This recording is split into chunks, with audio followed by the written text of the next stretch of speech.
Hello everyone, and welcome to Strategy. This is a series of videos explaining strategic management. Today, the business and its environment.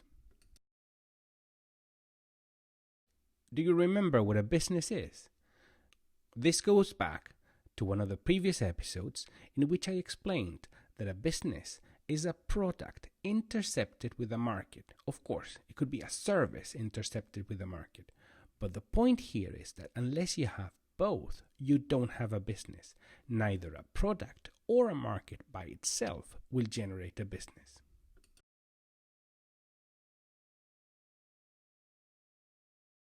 So, how do you measure if a business is doing all right? Well, the strategy is supposed to bring together the firm with its environment. The degree in which the firm is aligned to its environment determines the strategic fit. We can all think of companies that have lost touch with their market. Those companies are lacking fit. Now, the best way to understand how strategic fit works is with this graph. First, you will see the blue line, and the blue line represents the change in the market, the change in the industry, the change in the environment. In the first phase, you can see that the company is keeping up with the environment. With incremental changes, little by little, is keeping in touch, keeping fit with the environment. However, in phase 2, you can see that the company is making the same types of decisions it was doing before, but it's not working. The environment is diverging from the company's decision. Now, in stage 3, you find that the company is acting erratically, making decisions that don't work. They actually diverge more and more from what the environment is doing, and there's a big call for change in the company. This is where the big adjustment comes into place, and then the company is able to go back to being in tune with the environment and carry on making adjustments from then on. Now, what do these adjustments mean? Where do these decisions take place? Well, they take place either in the activity system, in the resource base, or in the product offering. We'll see a bit more of that when we see the business model. The business model. What is the business model? The business model is a set of arrangements in the resource-based, in the activity system, and in the product offering in order to achieve the competitive advantage. So, is what resources you have or what resources you can acquire, how can you organize those resources in an activity system in which you transform them into a product or a service, and the final product offering that you offer the market. So when thinking about business models, you have to first ascertain what is the resource base, which is the base in which this business is founded. Let's imagine that you're making cupcakes. So for example, you have flour and butter and whatever else you need to make cupcakes.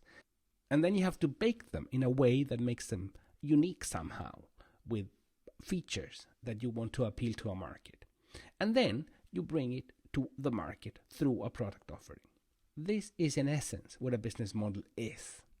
Now, the most important thing of the business model is how revenue is generated through these 3 stages. That's why I mentioned that the activity system had to create some sort of uniqueness in these cupcakes. If the cupcakes are unique somehow, then you'd be able to charge a little bit extra than otherwise. And that will be the core of your business model. The 3 elements of the business model relate to 3 important theoretical underpinnings. First, the resource base will relate to the stock of assets. What are assets? Well, there would be skills, digital platforms, manufacturing facilities, a mine if you have. All those things could be assets. Then, the activity system relates to the value chain, which relates to how do we transform assets into something else. If you buy potatoes, then you have to fry them to make chips, for example. Think of the activity system as a transformational mechanism in which the value chain is incorporated. So you transform things that have less value into things that have more value. And why you do this? Because you want to develop a value proposition. You want to make sure that the market values what you produce more than the money they're willing to pay. That's why they will buy your product. And then obviously comes the market, which is the target market that you've chosen, which is the path to the customers. How do you keep up with the current and potential customers, and so on? These are the type of questions that you ask yourselves when you're analyzing a business. And these are the types of questions that a strategy should answer. You will have seen something called the business model canvas here on the screen. The business model canvas is actually the same thing that we just covered, but it only adds different elements.